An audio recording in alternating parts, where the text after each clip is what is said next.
Brian Kusher, Here. Lakeisha, Here. Ed. Here. And Bruce Whitney is also here. That's enough of a quorum. We're gonna give Eric and Matt a couple minutes. Oh, and Brittany's here. Brittany, why don't you give me an eye? Go right here.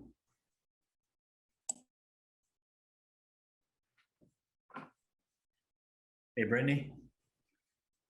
Just give us a here.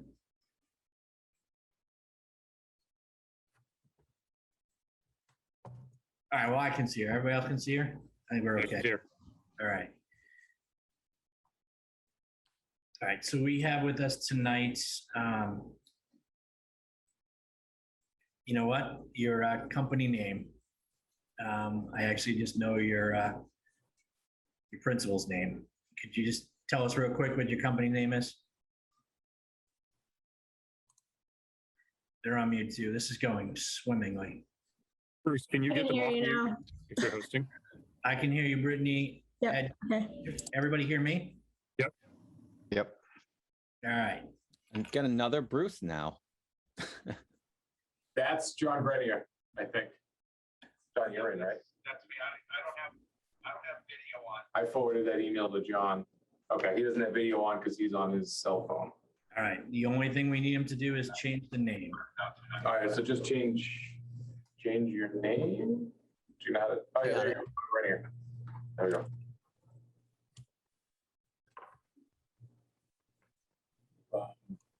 Okay, we actually, I think, is Eric here too? Nope. All right, we're gonna give him just a minute to log in.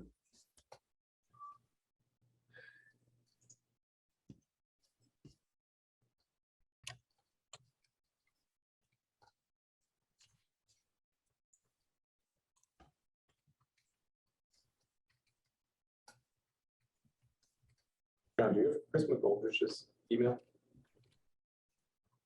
Do I? Yeah. All right, I tell you what, I'll give him a minute. He can hop in when he hops in. So tonight we have with us a presentation. This is regarding a LIP proposal, the first part of the proposal for 14 Snow Road, which they're gonna need some screen sharing, Chris. But for the time being, can you bring it up GIS or Google Maps just to show everybody and the panelists the parcel we're talking about? Part of the LIP process, for similar to what we did for Eastlands. The first step is to go through the trusts, give a presentation, and kind of check that box. So this is another LIP proposal that we're going to see. So just in case people are viewing at home or are going to pick this up, we're just going to highlight where the property is as soon as Chris throws it up there.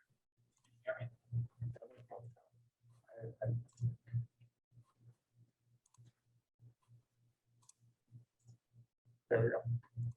Chris, okay. And Chris, I just emailed you the latest. So we did revise the plan a little bit. We had to we pulled it up, the buildings back a little bit more towards snow. I just sent it to you. Mhm. I'm not great with the sharing, so I don't know if that's easier. You're much better at that than I am. Yep. Either way, I'm happy to pull it up if Okay. needed.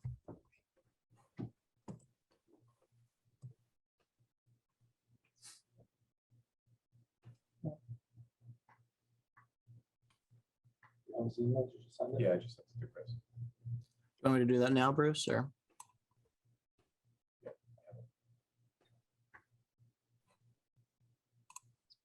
Bruce, you still there?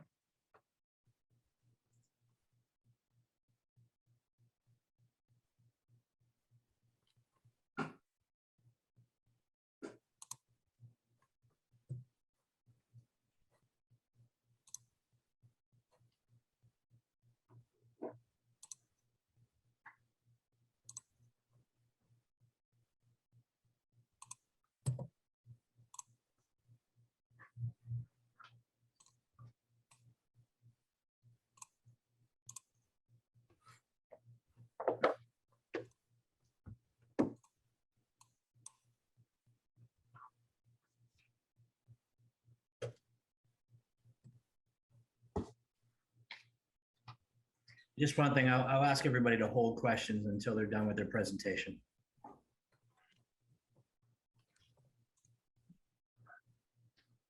So, yeah.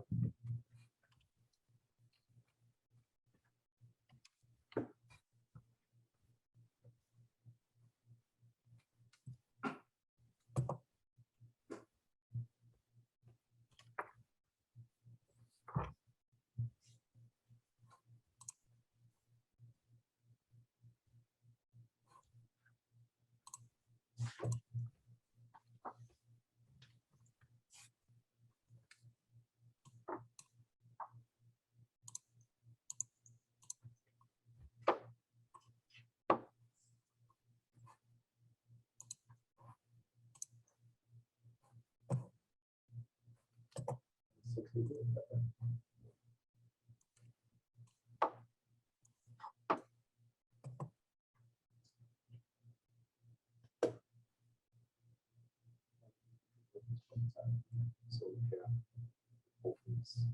gave a 200-foot fence.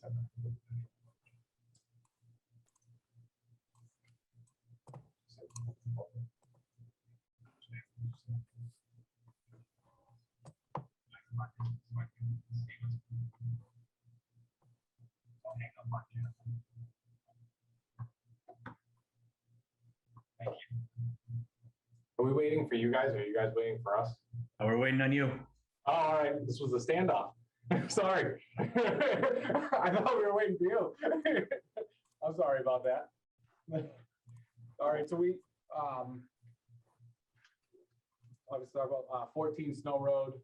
We're looking to do, we have 4 buildings that we're looking to do, 4 24-unit buildings and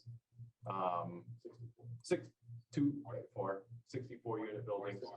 Sorry, and then 44 townhouses over on 14 Snow Road. Are you guys familiar with the property?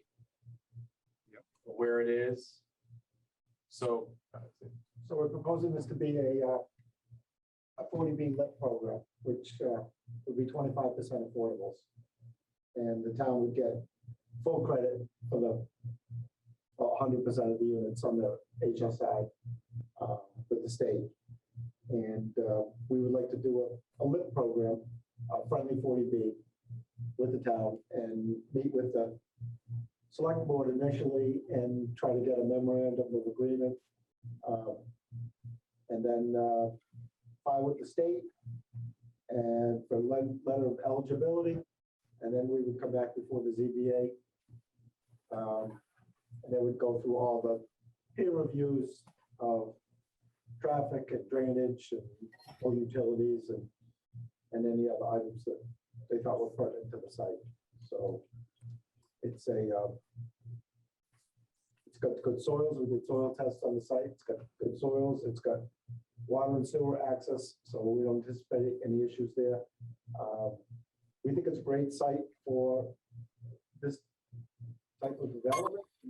We have commercial property right next door, the CVS and the supermarket will do great amenities for the homeowners that are going to live here.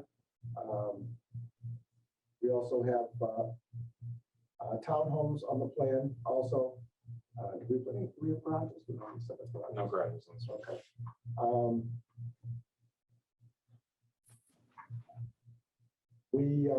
We typically do a site with, we would add amenities into the project. We do have a clubhouse in the beginning, in the middle here. Given this is the first go around, this is a concept plan. We will probably be tweaking this a little bit as we go along, but you want to read it?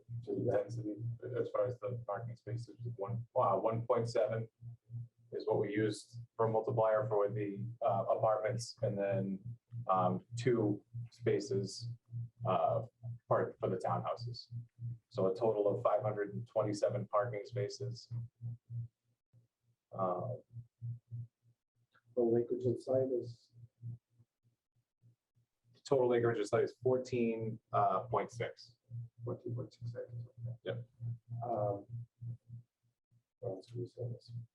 So we have it across the street from this. This is, if you're familiar with the location, the town right now, directly across the street from this is the affordable housing, the property, apartments. Housing authority. Sorry, the housing authority is directly across the street from this.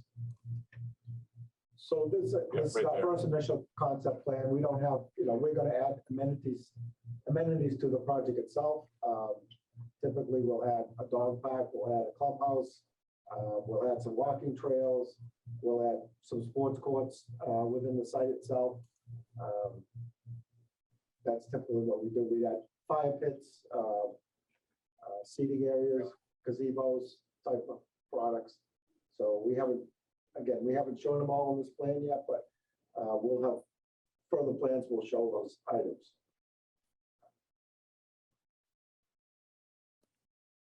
So again, we hope to do this as a friendly 40B. So to meet with the selectmen, get your endorsement, get the selectmen's endorsement, and then go before the ZBA. You've been through the 40B process already? Town has? That's a question. Okay. I know I heard you talk before, Chris, you've explained it, and it seems like you're well versed in it in any event.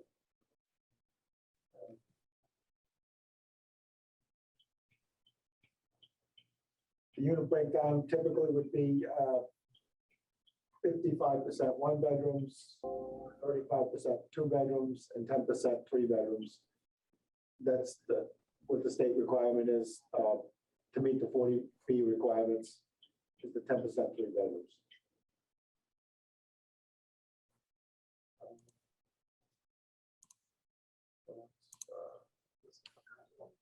Turn over to them. Yeah, well, Any questions? We've done some preliminary drainage, all the drainage would be captured on site. There'll be no increase in runoff for the inner butters. We will be doing the full traffic study to show, our interaction on the snow road. We anticipate most of the cars will go directly onto Snow Road and then go right onto 122.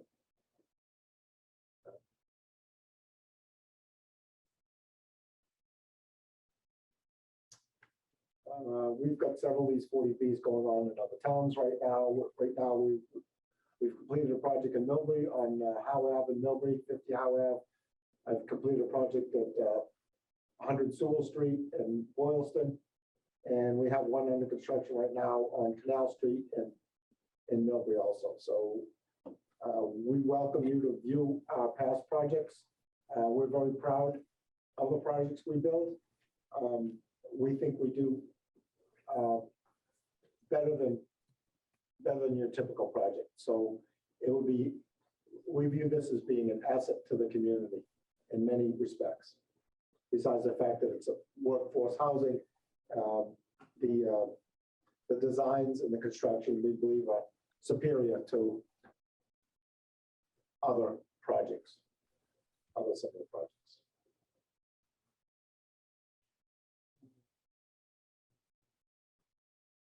I think that's it. I can't think of anything else to say. Okay. Just any material that you have that you presented tonight, or any other material that may have concept art, things of that nature, if you could send it over to Chris or myself, we'll pass it along and we'll add it to the meeting packet. Just from a trust perspective, this initial meeting is basically to get a flavor of the project. You're going to move on to the select board.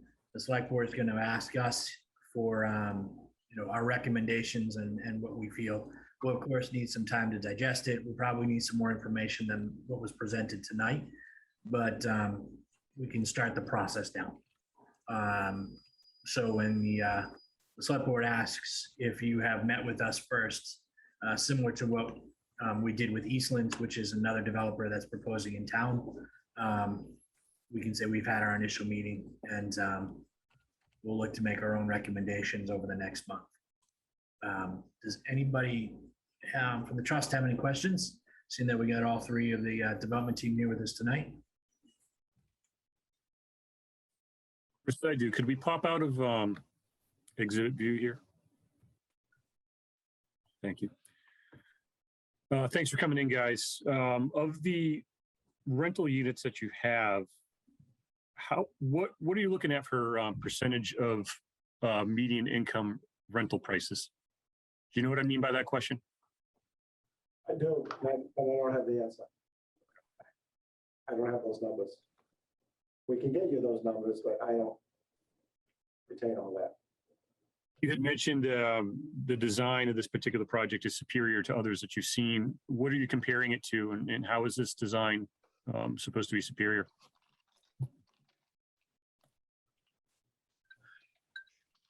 The elevations, the materials we use, the colors we use, the landscaping that we do, and the amenities, and all that about all of that. Have you guys done projects before that are 300 units in size? No, we haven't. What's your next largest project?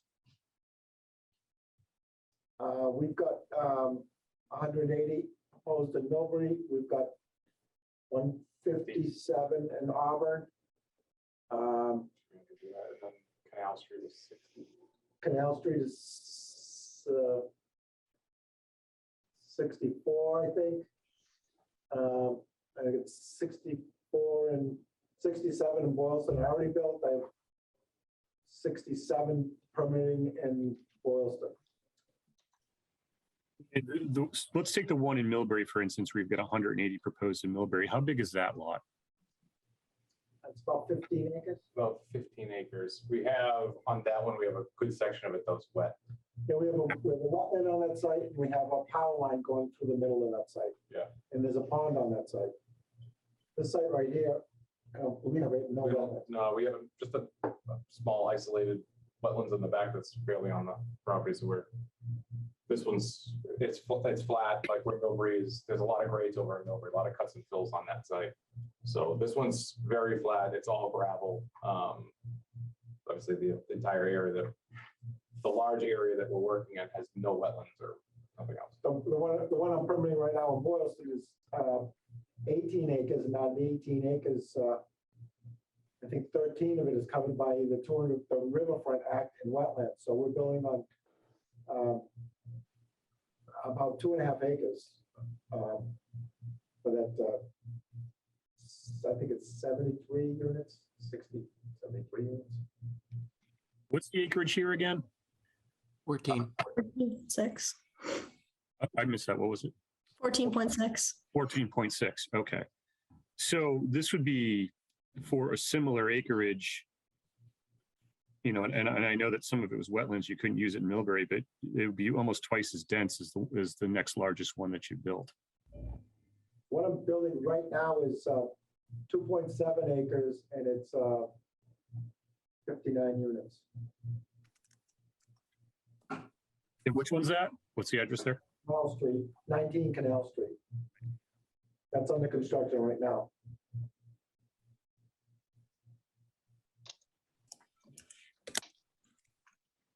Are you guys planning on doing any community outreach in that neighborhood?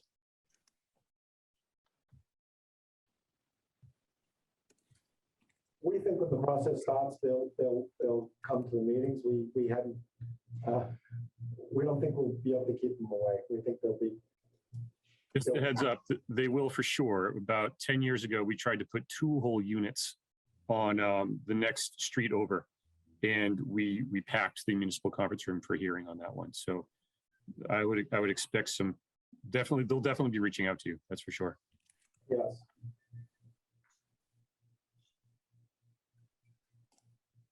Does anybody else have any comments before I go? Do you have a website where we can see the pictures of what ones you've completed already? Yeah, so one of the construction companies that we operate under is called Elite Home Builders. So if you go into Elite Home Builders, it'll link you into some of our other projects. And you can navigate through there. Can you point us to one in particular that we might want to look at that does have a little bit higher density? Cobblestone Village. higher. That's 10 units to the acre. So it's double. Yeah. Are you on the website now? Abby? What town is Cobblestone Village in? Cobblestone Village is in Millbury. Well, I think the one on Canal Street, the building right now is, 2.7 acres, 60 units. I think if we look into just see one of the completed project. Mhm. That's what I'd like to see with the amenities. The only two ones we have are completely finished right now is the one on Howe Ave in Millbury and the one on Shrewsbury Street in Boylston. Are they geared towards elderly or who are you marketing towards? We typically, most of our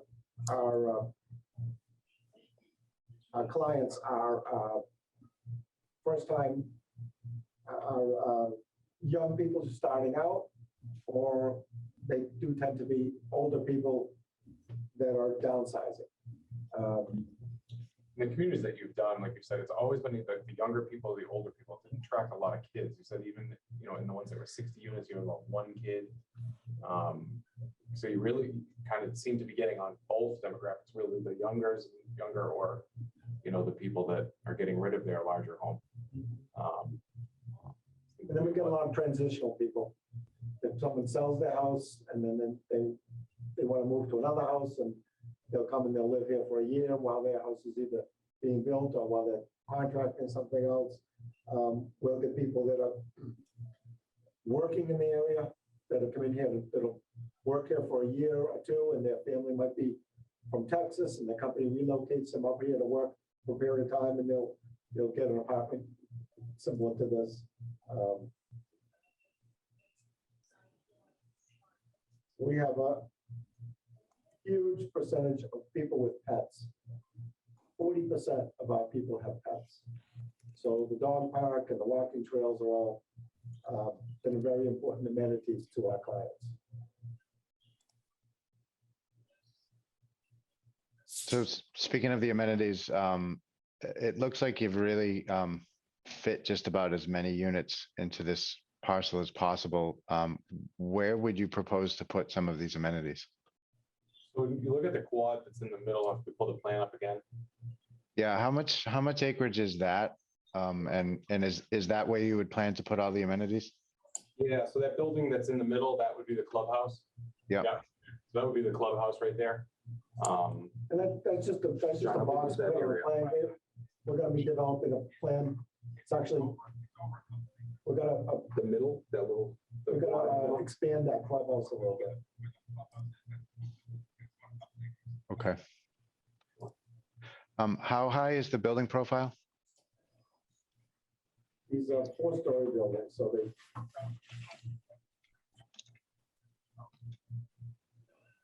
Okay.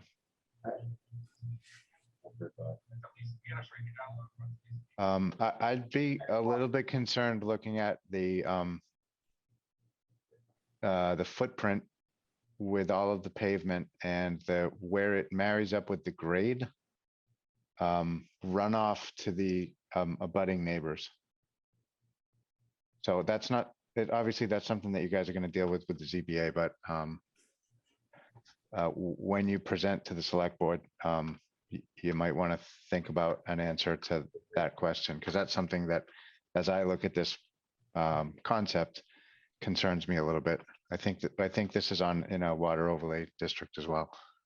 we're capturing all the roof right up through gutters and infiltrating that. All the parking lot drainage will be going into catch basins, into water treatment units, and then into a storm basin. So we're required to have zero increase in runoff, and we would be maintaining that. Okay. Who's your management company that's going to actually manage the rentals? Madigan Management. In Shrewsbury. Say that again. Madison Management Company. Madison. They manage our units now. Thanks. Do you know how many units they manage in the region?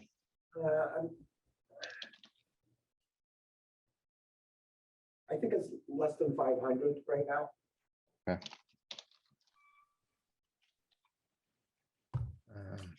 His email, anything? Eric? That's all I got. Yeah, thanks for the presentation to both of you. That last thing about the management company, is affiliated with your companies at all? Because that's a big increase in units. They're 60% of what they're managing right now, right? Because this is 300. Are they, have you talked, I'm sure you've talked to them about how they're going to hire out people and stuff, but it'd be good to learn a little bit more about it. I mean, if it was too much, they know these are coming on, they've staffed up. And they have managed more than these units in the past. I can tell you, there was a split within that company a few years ago, and so they work for a national. Previous to this, the woman who runs Madison Management worked for a national firm, so they have experience running. I mean, we use the Yachty software system. We have the Butterfly entry system, so we have all the latest technology in these buildings, and they're all on auto pay, and we have on-site rental agent. We have on-site maintenance people. So I think if you visit the properties that we have right now, we're very proud of how they're maintained. Mm-hmm. Yeah, and over, so please go visit them. Yep. Yeah, I grew up in Millbury, so I'll have to check that one out. And I hopped on late, so I don't know if this was explained, but we're not necessarily grilling you guys for ourselves. I think we're asking the questions you guys are going to get asked. So hopefully this is helpful to you. I had a question. Have you done a 40B in a community that has reached safe harbor? Because that's where Grafton's at right now. So we've not done one where they have reached safe harbor yet. The ones that we're working in right now, they're not in safe harbor. Okay. Yeah, I mean, it's kind of uncharted waters for Grafton. We've never hit that before. So I don't know how it'll go, but obviously that's a factor. Just a point of advice. We've had another developer in here for a couple other parcels, and they put together, a deck that showed the financial impact for the town. If you guys have the ability to do that, I mean, I would definitely recommend it. One of the big objections you're going to hear, even from non-neighbors, is capacity that this will put on the schools. So if you're able to construct an accurate story showing, net revenue is positive for the town, it's just a good way to preempt, that objection.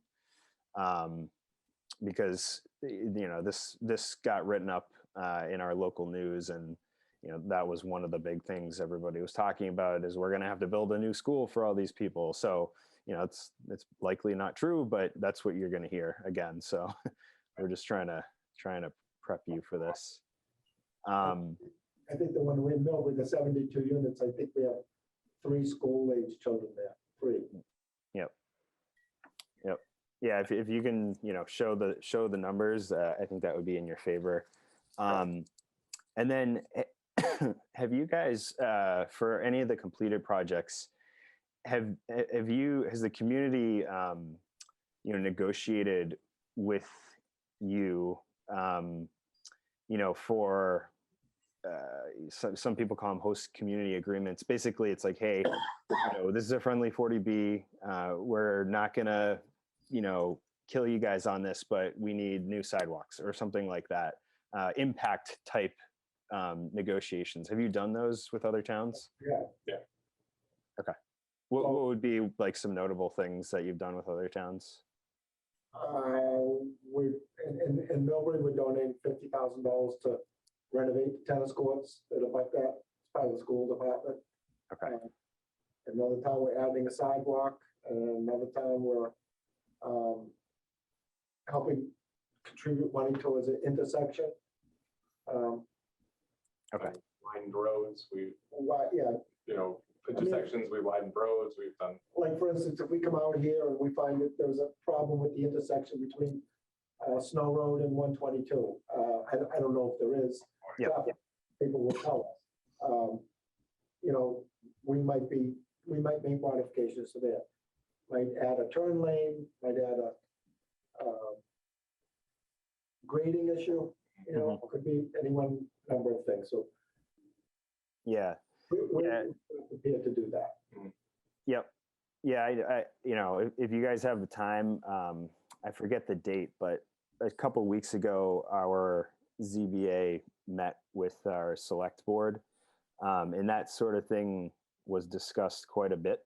So just again, trying to help you out, just have that in your mind as something that might make the process easier. But thank you. That's all I got. Thank you.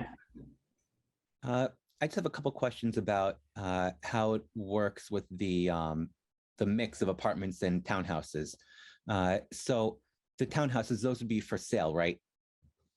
no, Okay, so the Yeah. townhouses and the apartments are all going to be rented?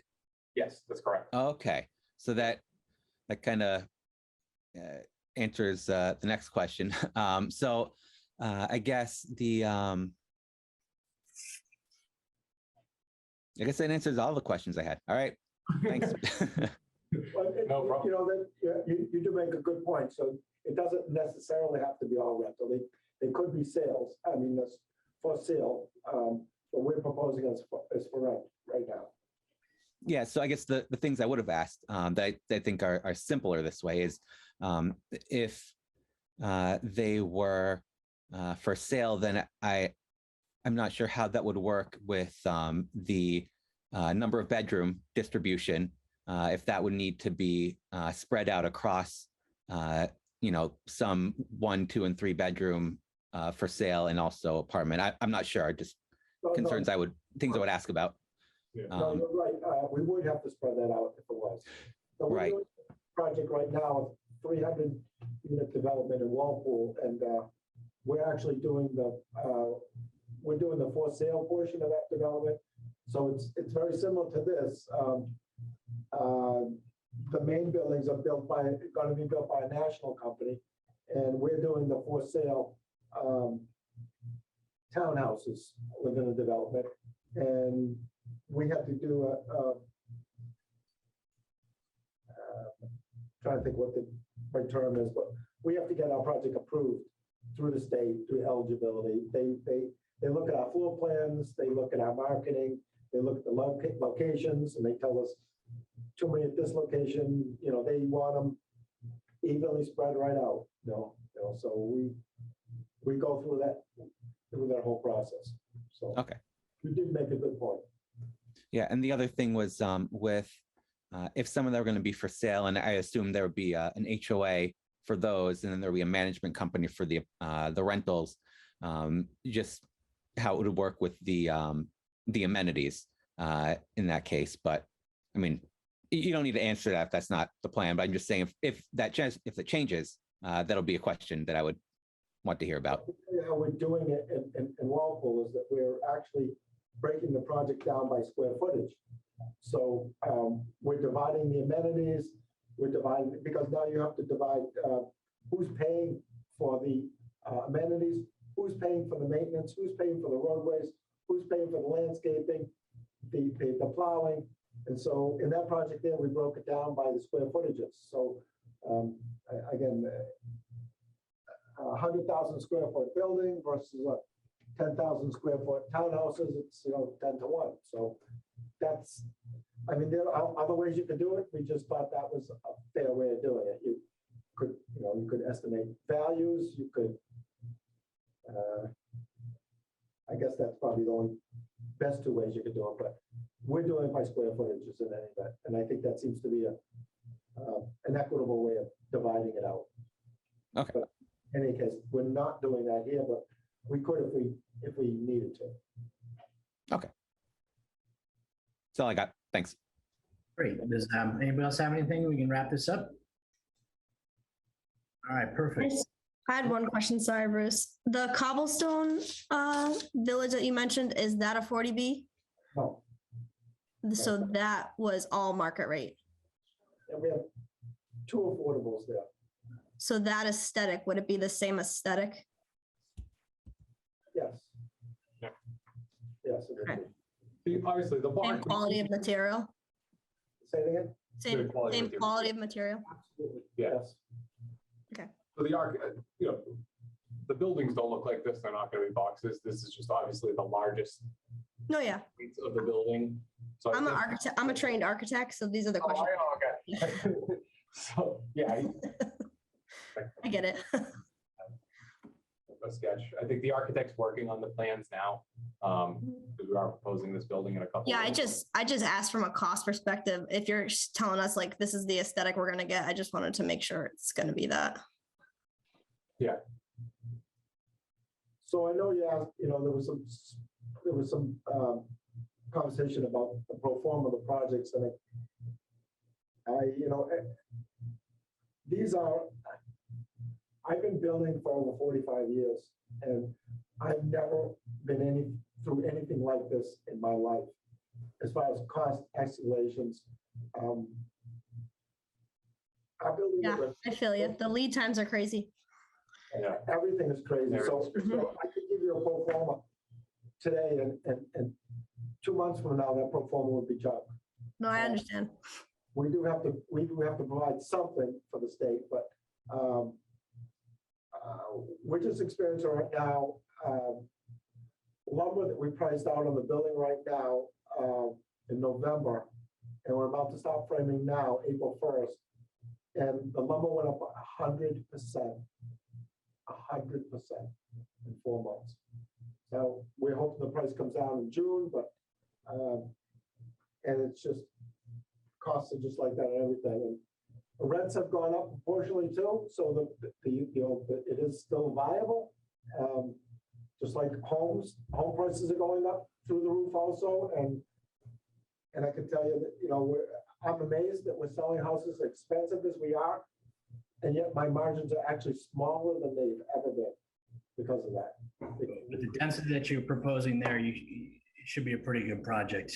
I will say that the select board is certainly going to ask for that pro forma as they negotiate the LIP, especially when, we're in safe harbor and they have a little bit more discretion. If you guys could send over any links or any more material you have, especially for Madison, which was, we got a couple questions on. Just send them in an email to me and Chris, and we'll give them to the rest of the trusts. And then we'll plan on meeting again sometime after you guys have your initial meeting with the select board Okay. for your proposal. And then if as you're developing out concepts and ideas or some rendering, look at some of the elevations, just make sure you keep us in the loop so we don't have to reinvent the wheel when you come before us. We can make sure we have everything ready to go. Okay. All right, thanks guys for coming. And Matt Often is our select board rep. He'll make sure that they know that you started here and the process can kick off. Okay. Great. Thanks, Bruce. All right, thank you. Great, guys. All right, I'm gonna give a minute to clear out and then we'll finish the rest of our business so we can get out of here.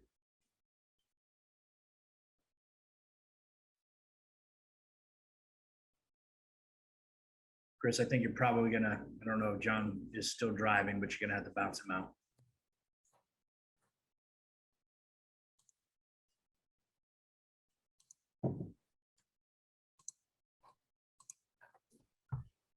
Okay, so everybody got the amended agenda. We got a couple discussion items. One in particular that we need to talk about is the CPC meeting that some of us went to before this one. Before that, I think we should get through the action item. So the GSX, we had talked about this last time. We didn't have a full complement of membership. I wasn't willing to take a vote of this nature without all of us in attendance. So now that we're all here, I want to go through it and see if we have any more discussions and concerns. I will say that I've done a fair amount of work tracking down places where we can get reimbursed. Realistically speaking, the three primary areas where I feel we'll get a substantive amount of money back are the sewer connection fees, water connection fees, and hopefully the permit fees. What amount that is, I'm not sure, but if I were to look at all three coupled together, we'll probably see $400,000 or $500,000 come back. And that will be part of our end. So if we authorize the full 1.8 tonight, this is not a courtesy that's going to be extended to them so they go to 2.4. This will take our 1.8 and go down. CPC is another option for future revenue.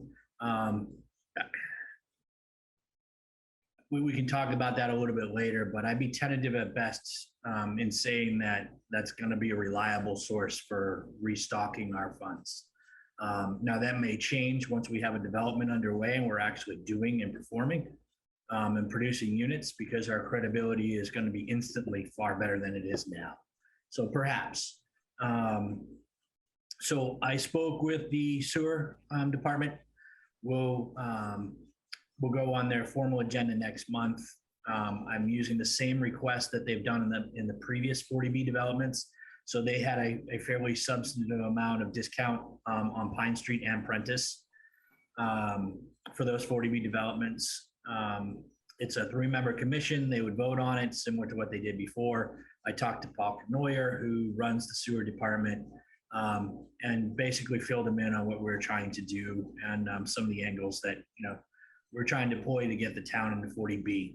It's a mixed argument, that ideological perspective and having the town commit to something that's going to get them into permanent safe harbor. So you got to pick which argument you need to make, but they're both relevant. Water District has never done this before. But the Water District has 3 commissioners that I think would be open to the argument that yes, this would allow the town to kind of carve out its own destiny moving forward, because this project certainly will put us in a safe harbor. So I think it's a good bet. That is a large chunk of money. It's $3,500 per unit.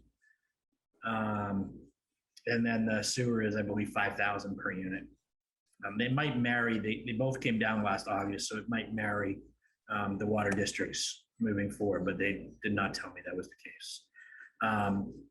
And then permit fees. Permit fees are also something that we're heavily mitigated on the Pine Street projects. I won't speak for the select board, but we do have a rep here. In the conversations that I've had, it seems like something that they would like to participate in as well. And what the idea would be is to retain as much of our benefit or our money as possible, plus our portfolio, which is only one piece of property now on the 25 Worcester Street, which would be what we would have to work with later on. The grant program is going to be spanned over about, my guess would be about maybe 2.5 years. A fairly sizable chunk up front for the preliminary piece of it. We'll get to have some input on the architectural review. Most of what the quality of the product they're going to use is, already part of, what they're going to deploy at that site. But we can ask for different things because it's not a 40B, so they're not governed by the mandated ratios. It's primarily 1 and 2 bedrooms. We can ask for a couple 3 bedrooms and have them be the affordable pieces of it too. So we get a little bit of negotiating room there. That's pretty much what I have now. I think I've done a fairly good job of, getting some of the parties in place to make a decision. But until we make our decision, we're the only people that can do the whole thing and get it going.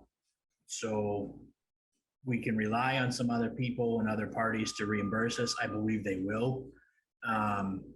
If we were to chase rabbits and go in this circle thing around where we're trying to coalesce around an idea and get people to participate, I think it falls down. It's very similar to, how we've seen a couple of these last meetings go. I think it's important for us to get a project that we're fairly confident is going to succeed and get it moving. And as soon as we actually see some of the movement, I think our street cred, so to speak, in the affordable world is gonna be much better than it is now. But we're gonna be in 40B, safe harbor. So judging from what I've seen in every meeting that I've seen except for ours, I'm pretty sure that's it, but that's just my impression of it. I don't think we see another 40B project get through the ZBA in a design that we can comfortably say we had an influence over. But that's just me. I'll open it up to some dialogue now. I'm sure there's plenty of questions, so just hands up around the room and let's start the discussion. Mr. Prisby. Yeah, just if we can back up a little bit, what's GSX's total ask of us right now? ESX is asking for 1.8 in total. 1.8. All right, so here's my concern. If we give them no money, are they still going to have 10% of their units designated affordable? They have to. Okay. So at 10% units at 125, those would be 13 affordable units. In order for us to get all 300 units into the SHI, we need 25%. So we're really paying for 18 units at $100,000 a unit. I guess my question is, all of your hard work notwithstanding, and I appreciate it, but I have to put this out there. Is it really worth it for us to spend $1.8 million on 18 affordable units? Or do we keep $1.8 million and go build 60 of our own affordable units? Does anybody else have any follow-up questions to that, or do you want me to just kind of go as we go?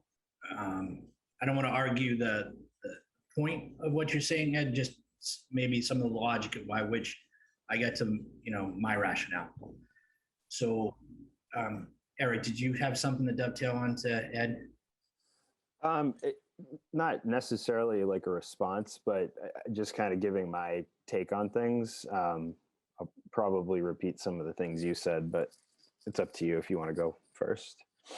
Just let me preface it by saying that the spend we're doing now in this particular project, we have a far more reasonable expectation of an outcome than we do in 25 Worcester Street or any of these other LIP proposals. Now, the one we just saw was inferior to the Eastland proposal. But half of Eastland's units were in a place that we all know is going to be held up for years. They sat in front of the select board and said, it's 6 months to negotiate this LIP. They'll still be in safe harbor at the time and still have to go to ZBA, which average holds on to these things for 9 months. And they don't need our money. There's plenty of density there for them to make, enough money on their own. This project goes to the planning board. It's in an overlay, and the overlay, the RFP process, and all the diligence that went into it is fairly recent. The town got up and an overwhelming majority said, we want that density there. It would be very difficult for the planning board to get up and say, no, we don't want the density there, even though a town meeting said, we want the density there. It fits. It's in a pretty good area of town. It's not going to have a dramatic impact on congestion. And then also it adds to an area of town that, is just going to be a highway barn that's going to stay there for the next 50 years. So it has great selling points outside of the affordability aspect of it, which as we get to the hard part of all that we're talking about now, which is actually showing up to the planning board meeting with 30 angry individuals there and defending that particular project. I don't think we have as easy a path to get units developed than we do with this opportunity. And 100 per unit or 100K per unit, if we got 400 or 500K back through permits and we were down around 1.3, I would say this is an absolute no-brainer. But I don't know how to get this ball started unless we actually take control. We're the only body that has the ability to do this. And yes, they're asking for all of our money because they can see our meetings. They know how much money we have, but the TIF thing is gone. Nobody's going to pick it up. We're not changing bylaws. We're not going to go out and, go to Providence Town and try to incorporate their bylaw to provide tax incentive for developers coming in. We should have done that when we actually, adjusted the overlay for that particular site. We didn't, and I don't know if we have the opportunities coming into town. GSX wasn't even, was our only bidder on the site. And the only reason why they're there is because they were part of 3 bidders on Pine Street. I know that was long-winded, but that's how I got there. And that's the only reason why I dedicate as much work into this as I have, because I see it actually happening. All the other ones, forget it.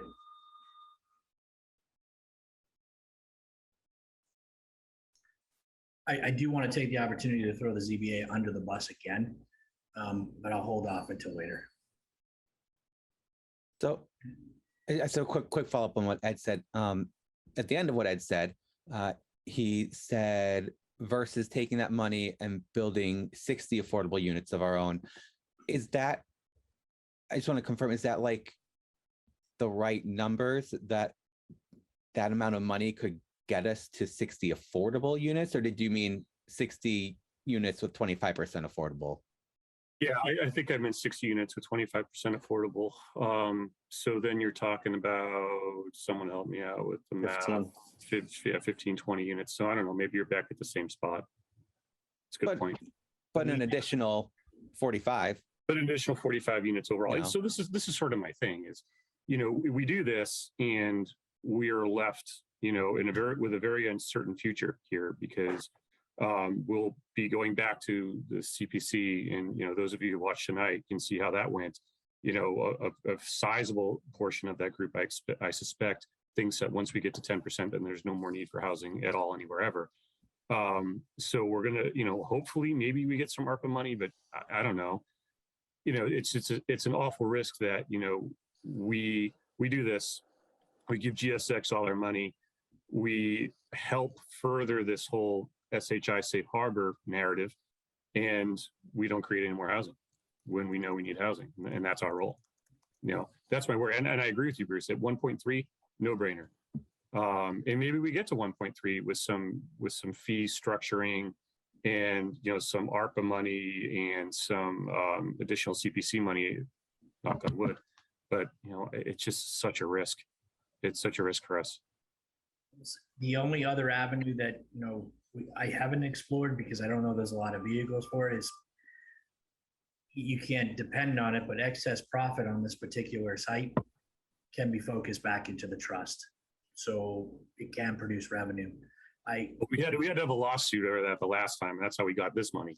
Well, yeah, but we're putting our money in first. We're not. That was just them going through the permit process and then hiding everything. This, we're going to get a much greater layer of, oh shoot, I'm missing the word, but transparency. Because we're going to have hooks in the mortgage. We're going to have the land if they capitulate. We'll have, the schedule of events. We'll be true partners in this. The only thing that I would say, and Eric, then I'll let you talk, but if we were to hold back money, or if we were to hold back all of it, and then we were to go on to another project, we have all the problems that these developers currently seeking to do lit projects in town anyways, because we can't do the development ourselves. We don't actually have any authority to usurp any of the ZBA's authority, and they're still going to be in safe harbor.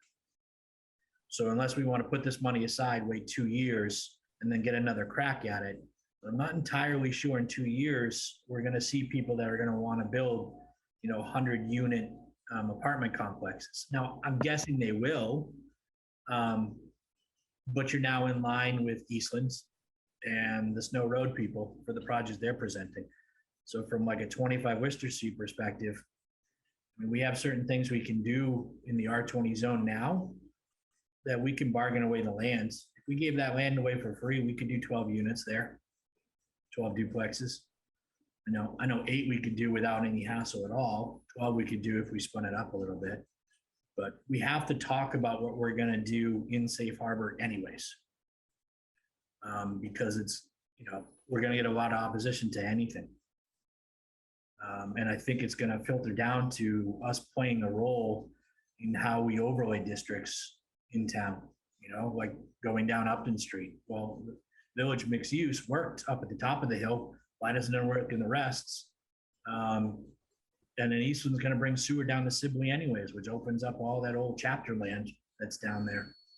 And we can provide for some decent density along that strip. And it's a 3-lane state road, which already has a lot of density on it and nobody bats an eye. We can be doing things like that. So Eric, please.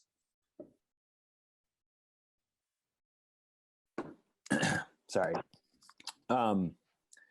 Yeah, just my opinion on this. First off, thank you to Bruce. He's been doing basically the work of a paid staffer person, which is no fun, but extremely commendable. So I definitely appreciate all the off hours work you've been doing with them and then the different departments in town. I completely get where you're coming from, Ed. Giving the farm away in terms of our bank account is uncomfortable. You're in a profession that negotiates, so am I. I want to win negotiations. I think what I've arrived at is I 100% support supporting this project. I hope we can come to a unanimous decision. But it's basically all the new developments that have happened, not that's probably a bad word, but just the new reality that we have in Grafton in terms of, especially with SHI and being in safe harbor. I did, just before I forget, because I have all these notes, Bruce, when are we going to know about those permitting fees? Because I think that's important. If we have some solid info there before we vote on this. All the commissions meet once a month, and of course, the select board meets a couple times a month. As soon as I get authorization to propose from you guys, I'm going to start. So you'll see it over the next month. Probably. Okay. And so, the motion tonight would be constructed as up to 1.8 million, correct? It's an authorization that, yes, we still have to send it to the lawyers. Yeah. We still have to get the rest of the provisions that we want in place. But I think they'll start to actually say, oh, they're serious. Because this has been going on for about 6 months now. So I don't think they're on their own program, but I know they have the which is another thing I didn't allude to. They have their investors in place. So this is going to be funded. Yeah. Yeah. So it's another, as soon as we're ready to go and it gets all figured out, they're going to start right away. Okay. Yeah, you answered the question. Thank you. I'll finish with mine. So yeah, like I was saying, the circumstances of where the town is at, I think makes this a no-brainer. I mean, hopefully we don't have to do 1.8 million, but the fact that we are in safe harbor now is such a big factor. We saw that select board ZBA meeting. Those projects are going to take a long time. None of them are a sure thing. None of them, are even past any serious stage at this point. So to me, I want to make an impact in this money towards 18 units. While maybe we don't like the per unit dollar amount, if it's 1.8, it's still 18 affordable units. And, to help people feel better about the funding and where we'll be at if this actually happens, I do think that what Bruce was talking about of having some credibility of getting a project done will help with CPC. There are some allies on CPC right now. Mr. Whitney was talking tonight about, his support for it. I think there's probably others. The membership of the CPC may also be changing. The select board is putting a bylaw up to get an affordable housing trust member on the CPC. So, I know it's not been great in the past, our perception of how that would go, but that could change. And there's some promising things happening there. And then, with Worcester Street, I'd love to do something with it, but it just goes back to safe harbor and the fact that it's going to go through ZPA and they can deny stuff without any recourse from whoever we donate that land to. So this is one of those things. It's just like, it's a bird in the hand. It's better than one in the bush. Maybe it's not the best bird ever, but we could finally do something with this affordable housing trust. And then, once we're out of money, I don't feel bad about asking for more for CPC because then we will actually need it. And they can't say, you got 1.8 million in the bank, come back when it's gone.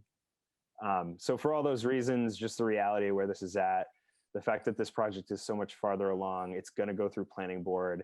I urge, the rest of the members of the trust to vote in favor of this tonight. Does anyone else have anything for us? Dan? Yeah, I guess I just want to add the for the 100,000 per unit.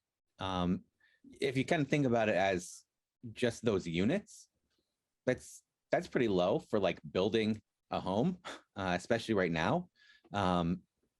So I guess it's kind of a one component of how to look at it. The other sort of being looking at it through that 40B lens of what we could do with one, affordable, and 4, market rate. And then it does feel like we're getting most of what GSX is doing without putting a single penny in. And then we have to put in all this money just to get those 18 units, not 18 units created, 18 units shifted into affordable. So I definitely get how Ed's feeling like this is a lot of money for just that. But if you kind of look at it from our perspective, what we're accomplishing, it starts to feel more like it's, a good deal. And look at it less from GSX's perspective, where they're getting a lot of money for shifting 18 units into affordably restricted. So.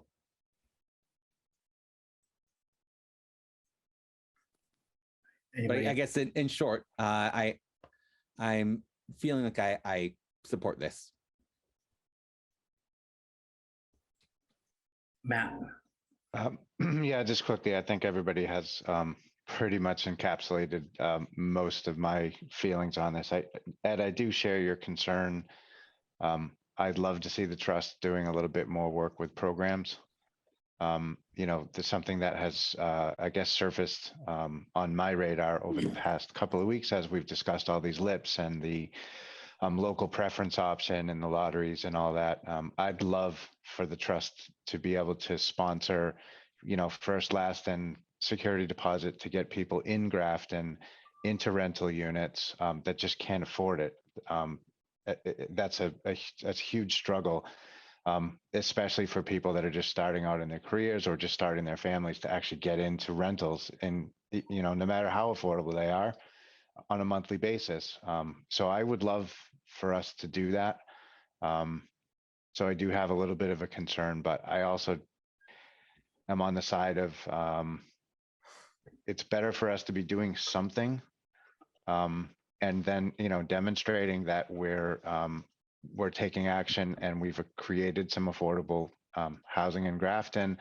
It just makes the ask to CPC and the town a lot easier to get additional money to do those types of programs. As far as the amount of money that we would be granting to GSX, they still can't make above a certain amount of profit So it's not like we're just padding their coffers. If they go over, a certain percentage of profitability, that money comes right back to us. So I'm not as bothered with the grant size, in the sense that it's not going to make a huge difference in terms of their profit margins. They're likely going to make those margins anyways, regardless of what they do. So I'll quit talking, because everybody else really, I think, captured the flavor tonight. I'm very much in favor of this. I just have a quick question about the profit limit thing. Is that part of 40B, or is that something different? It's a local initiative process. They're going to have to sign a regulatory agreement that limits them to 20% profit. Everybody here is in business, and we all, profit. There are ways you can make something seem like nothing, and that's how we came into this money. Just while I'm talking, I agree with you guys. I try to always sort of recognize my own biases, and look, we fought hard for this money. We fought long and hard for this money. And it's frustrating to know that 25 Worcester is going to be put on a shelf indefinitely. Just to note for future reference, like, this is what they say: delay kills projects. If this had been a year ago and we were as far along in 25 Worcester as we were about to be, something would be going there, but you get delayed, windows of opportunity close, funds get shifted, the landscape changes around you, and now something's on the shelf. So it's too bad, but I agree. Something, I don't want to make the good the enemy of the great. So if you guys are on board, I'm on board. I just want to, for a couple things that were said, Brittany, do you have something before I close out? Yeah, I just had a question. What's the percentage they're getting cut from the rent for affordable unit? Is it 20% less? It should be 20% less, but we're initiating the rest of that, like, negotiation phase. Okay. We can go back to them and ask, well, we want some 3 bedrooms. We want 70%. We want you to waive first and last. Another thing, we're still going to get the $40K a year from the 10% for CPA funds. That's still going to come to us. So we still have revenue coming in. This particular project is also, it's not a LIP. It's not even a 40B. So the instrument by which we control the profit for the affordable units is going to be negotiated directly in our contract with them. So do we have a say over the number of units in terms of 3 or 2 or 1 bedroom over the 18 units? that's like the next phase of this. That's what we're gonna negotiate to see where it boils down to. They're gonna have some constraints on their side, Lakeisha, like, parking and things of that nature, but there should be flexibility there because they haven't actually done the architectural review on it yet. So they have their concepts. They're a little bit further along than some of these other projects, internally speaking, but they should have some room for us to make those suggestions and then come to some agreement. But so Ed, when we finish the negotiation for, our grant, it's all coming from us. We need to look at all 35 of those units and say, well, if the market's growing at 11% a year, we need some of that for those units to come back to us. That's certainly something we should be able to monitor ourselves. The state's not going to monitor that for us, though. Although for them to get credit on DHCD, they're going to have the right instruments in place to monitor those, but we can take that on our side. So we get to see the numbers. It doesn't go somewhere else. So to finish my point on the 20% reduction, that's basically $500,000 for a 1-bedroom unit.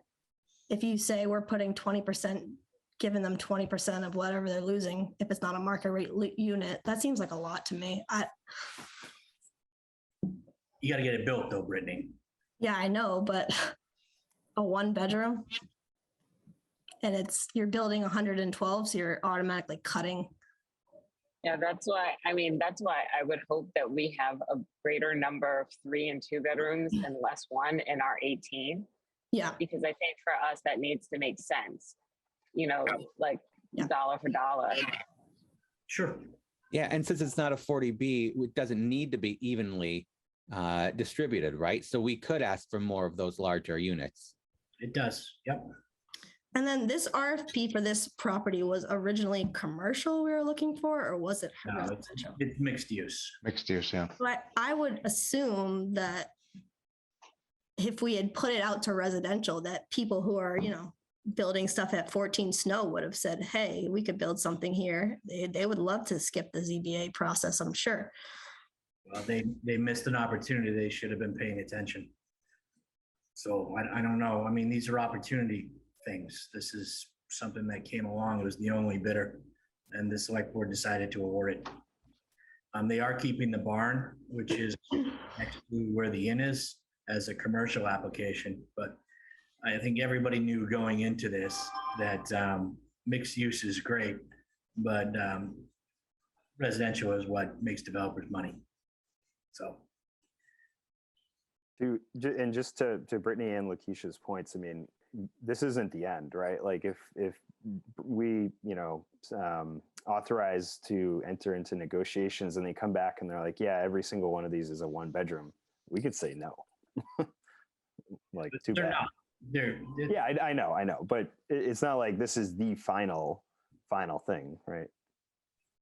And also, of the 10% that they have to put in there, the planning board has another layer here. So, we can ask for all this stuff we want, but we have to coalesce around the planning board's authority to make the final decision on here too. So there's more layers to this than what we're doing. We're just getting to the point where we can actually get to the hard stuff. So we can have great ideas for what we want to see and how we want to spend that money. But at the end of the day, the money's been sitting there for 10 years. And if we build 18 units here, that's going to be 18 families.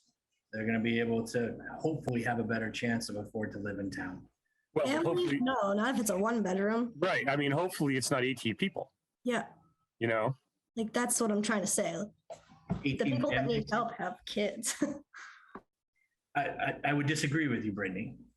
It's across the board, the need for affordability, but I get what you're saying. Yeah. So it certainly should be something that we're looking at as we're going through this project. But just be aware that we're now getting to the point where we have to go to other bodies in town and say, this is what we're at. And the planning board could say, well, we don't want to give you that parking flexibility there. We don't want to go below 1.7 per unit. We want them 2 per unit. But if they go to 1.5, then we can get more 3-bedrooms. So it's got to be part of that. We don't get to dictate all the terms here. We still have to go through the municipal process. I would encourage you to believe that we will have a much better opportunity to get what we want as a trust in the planning board process than we would ever have in the other processes, especially with the ZBA. So thinking realistically speaking, bang for the buck, cost of unit and stuff like that is stuff we should of course consider. Recouping our money is something of course we should consider, but this money is not ours. It's meant to be put to work. And if we don't do this particular piece, I don't know if we can put it to work in as effective way. And that's, that being said, I guess if we can get a motion to authorize the 1.8, and then we can take some of the technicality into the discussion after a motion. This is a motion to enter negotiations. It's just a motion to authorize the spend. So we had 900K authorized before. We just need to extend that to 1.8. So I make a motion, we authorize the spending of up to 1.8 million of trust funds to be used for the GSX grant program at 1727 Upton Street. That should be sufficient. Any discussion? From my perspective, I want to keep the 3 members that are in the subcommittee together as we continue to negotiate our position. We should reach out to, well, we have our town planner with us tonight, but we should reach out to members and perhaps sit with them on the planning board and kind of like a development team meeting, maybe subcommittee to subcommittee, because we want to make sure we're protecting our money. And we're not, doing something in our negotiation that the planning board is just not going to like. I think we can do that without flirting the open meeting law. Perhaps they can give us a subcommittee of their own or something like that. The other piece to this too is now we're getting to the hard stuff. So now we're going to have to start doing the advocacy work, the stuff that we're actually supposed to be doing for all these projects coming in. So deciding on unit density and stuff is all well and good, but we need to make sure that we're showing up to the meetings and things of that nature. So does anybody else have any further discussion before I bring it to a vote? All right, all those in favor by roll call, starting with Dan. Aye. Ed. Aye. Eric. Aye. Brittany. Is this like the end all be all or It is not, it's just an authorization to spend. to spend? So we'll have terms and then we'll sign something. That is correct. Yep. Okay. Aye. Matt. Aye. Keisha. Aye. Motion carries.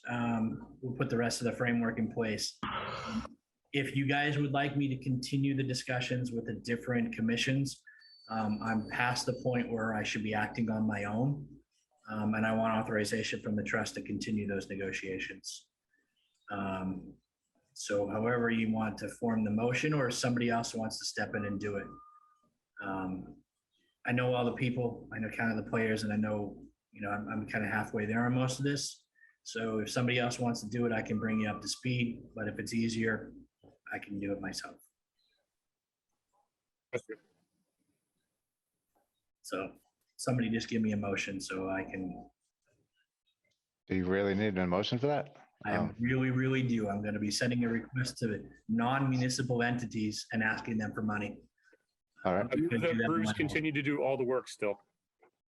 Second. Okay, any further discussion? No, Bruce, just in the way of conversation, if you want me to chase down the permitting fees on the municipal side, I'm happy to follow up with Evan and the building department. Yeah.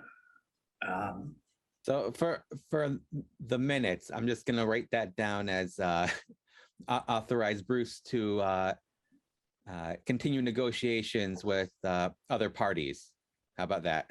That's what I said. That's fine. Just give. If somebody I'll second the amended motion. How's that, Dan? Any Sounds good. discussion? Keisha, you had something? No, I just said third. I'm okay with I'm okay with everything. I just hope, like I said, I'm with Brittany, and my only concern is the number of unit sizes. I Yeah, understand. I'm not trying to be difficult, Bruce. I appreciate all the work you're doing. I'm just trying to get the most people helped as possible, Let me get through this motion on the floor first. By roll call, Dan. Aye. Ed. Aye. Eric. Aye. Brittany.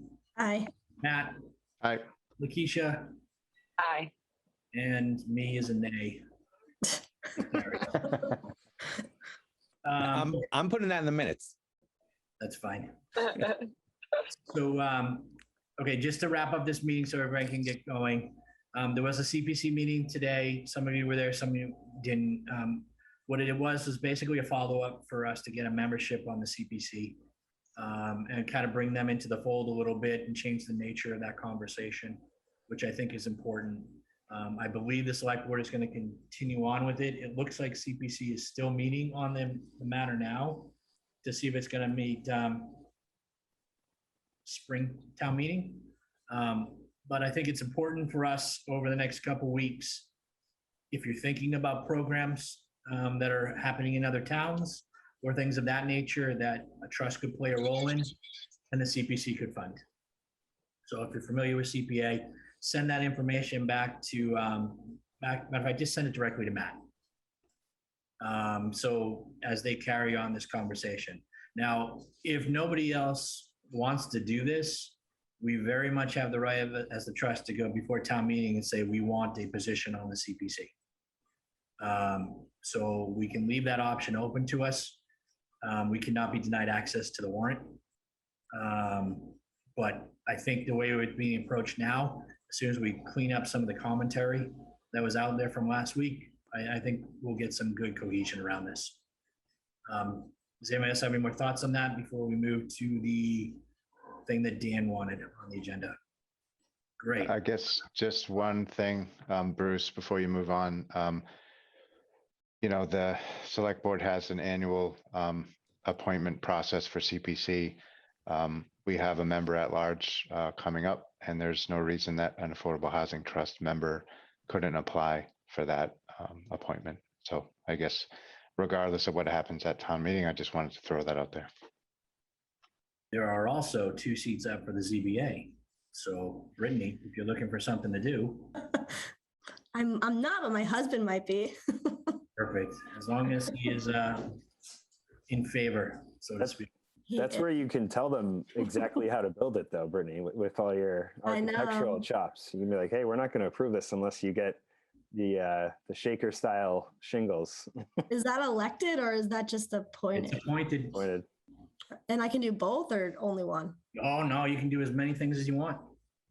I can do the trust and that as well. Oh, yeah. Okay.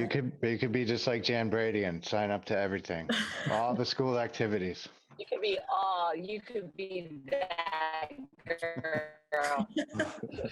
We have a couple people, who are they're older, they're retired, and they're on a handful of committees. Yeah, I So, saw. I'm probably young. Nothing, but Ed, how many committees, did we both participate in? I think I was on 4 at one point, which was a lot. Yeah. Bruce, in all seriousness, thank you for tonight. Being in there and getting the line of questioning that you got reminded me again, I flashed back to all those times in conference room A where the Affordable Housing Trust would walk in and it was as though we had invented the concept of affordable housing. What is this? What are you bringing to our town? How does this all work? What do you mean? Like, you getting the terms wrong, getting the details wrong, and you hung in there. And I was impressed. Like, a lot about affordable housing now. Like, it's been a trial by fire over the past decade or so. So I thought that was really good tonight. Thank you for doing that. It's really going to blow your mind as I'm a Republican too. That's crazy. Everybody is, Doesn't mean what is this guy doing? He's going to take his Swamp Yankee badge and throw it away. But no, it's very important. It's important to the Commonwealth and to the country. So I appreciate that. Okay, Dan, you had something that you amended the agenda for. Why don't you take the floor, please? Yes. So the Or is this Eric? All Dan. it was. Oh, you. I ran it by him. So it was the 244 Worcester Street. There's that proposal for a warehouse. It's going through planning board. I just wanted to talk about the possibility of us expressing an opinion on this. It just kind of from the perspective that the increase in tax revenue, the jobs, all of that will impact the affordability of living in Grafton. And I thought that, it seems like it feels like we should be weighing in on things that people don't realize would affect the affordability of our community, but actually do. And, if we're not going to be speaking up and pointing that out, people aren't going to think about it or even realize that it's a thing. So I just wanted to get that topic out there and see if you want to. So you would like to draft something and we're going to meet in 2 weeks. You want to draft something and send it to us? Sure. So I think planning board might be April 4th. That's the deadline. Yeah, that's less than 2 weeks. So we can just authorize Dan to draft the letter. Go ahead, Chris. Sorry, just the planning board is meeting on Monday. I don't want to say that they're definitely going to close the public hearing, but I think we are getting very close to that. The select board will still meet, and you can even still submit things after. I'm not trying to dissuade it, just in terms of timeline, in the official record. It may be close. So they're gonna close in 2 weeks later, Chris, they'll probably pick up the decision, or is it gonna take you a month to draft it? No, I've made a draft decision. I'm working on some amendments that I've been working on that tonight, and hopefully first thing tomorrow morning, I'll have the rest of it finished up. So that's Chris, where- back in the yeah. day, you had an assistant town planner that helped with decisions. Over 87 exhibits in this one, so it's a lot of typing. Yeah. Time job. You can't get a co-op, Chris, from like a school to help you out? Yeah. They're Yeah. less expensive. Put a job up on Fiverr. Yeah, check out Wentworth. They're looking for co-ops. Dan, do you I want can to help grab with that. something and send it to everyone individually? I mean, I feel comfortable just Yeah. nominating Dan to write something up and submit it on behalf of the trust. Oh, that's fine, as long as it's not me. Yeah, sure. I mean, do we want to just, Yeah. if you leave it open, I'm, Who knows I what could he'll say a lot of stuff, but I mean, if there's like certain, general points to include that people want to mention, or I don't know. Eric, what did you have to say? Yeah, I was just going to say that. I mean, I think we should vote now to allow Dan to draft and send the letter. If you support, the trust weighing in on this, then vote in favor of it. If you don't, then, don't vote in favor of it.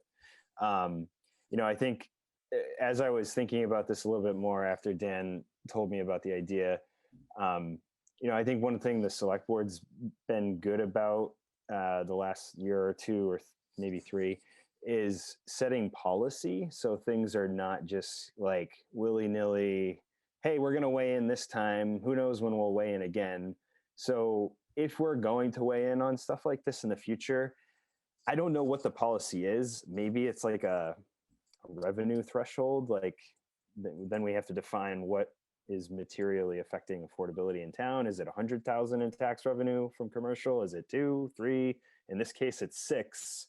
So it seems fairly obvious. That's a lot of money, but I do feel like we might want to think about a policy here so that it doesn't appear to be, just A one-off. Exactly. Like, hey, if it's not more than 200K in revenue, we're not going to weigh in.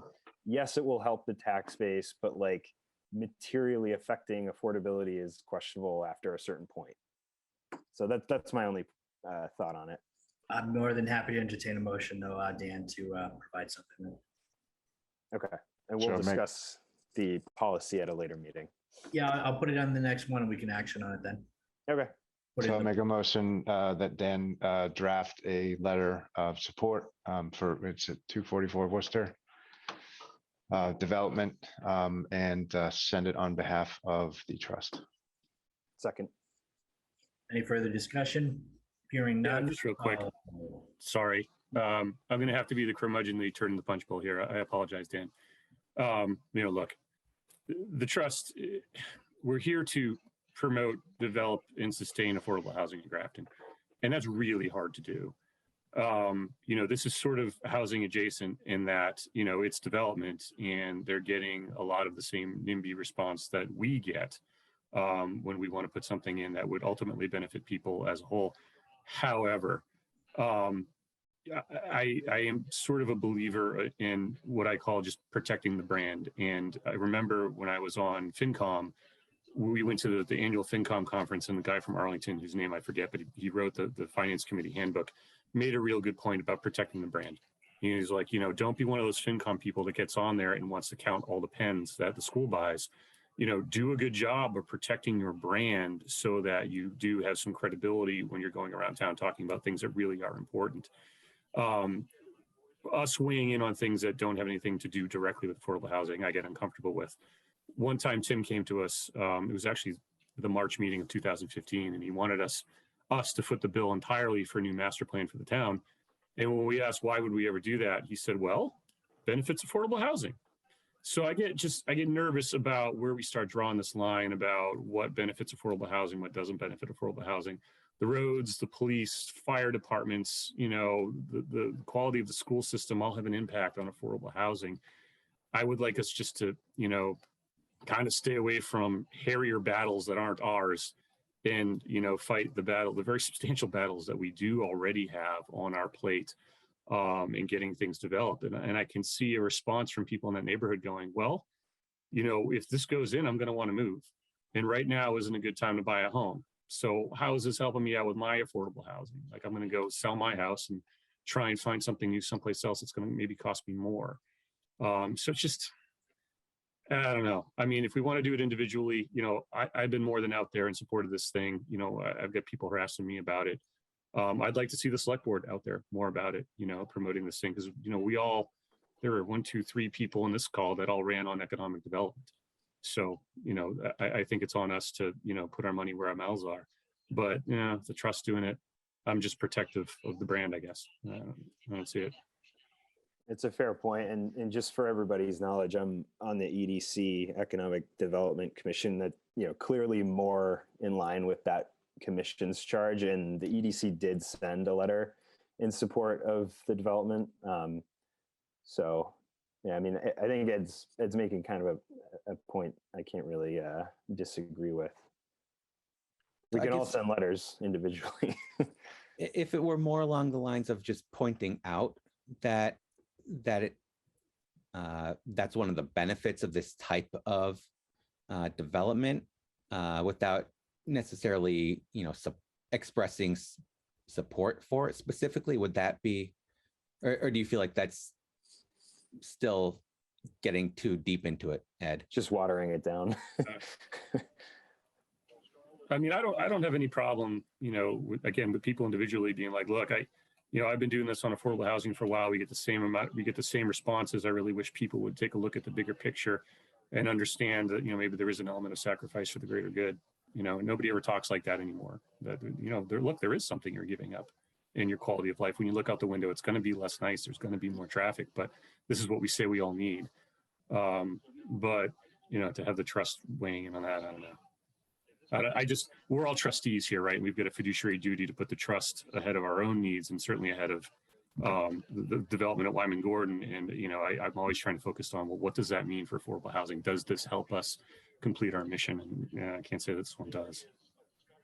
I guess the way I see it, it's, I feel like if you look past the 40B and the 10% and, the broader mission of making it easier for people to afford to live in Grafton, I feel like it does get to that, I guess, in terms of, generating revenue for the town and shifting the burden away from residents. That's the whole point of people running for select board on the platform of economic development. You should pull papers. That was the best pitch for Dan Kusher for selectman I've heard so far. I just wish he didn't did it in the middle of a discussion for a motion. So my point being, economic development, we want to do that so that we can shift that burden away from residents and onto the new commercial and industrial tax base.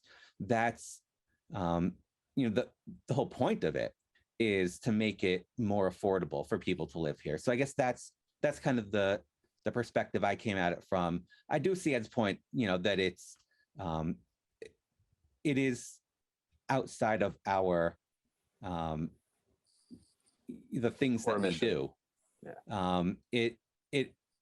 It's within the sort of the impact we're trying to have, but it's outside of how we have that impact. So I guess I do see Ed's point about that. So. All right. So do we want to rescind the motion then? That seems like what I'm hearing. So why don't we just put it in a vote and just, if you don't want to do it, just say no. Okay.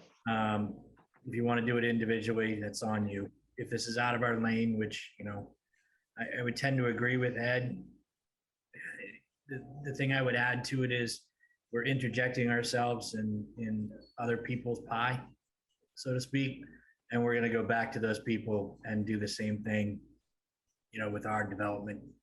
I'd honestly rather stay clear of all this stuff and just work on our project. But honestly, at the end of the day, I don't think anybody's going to care what we say anyways. So it's a pick 'em for me. All right, anyways, no more discussion. All those in favor? Dan? Aye.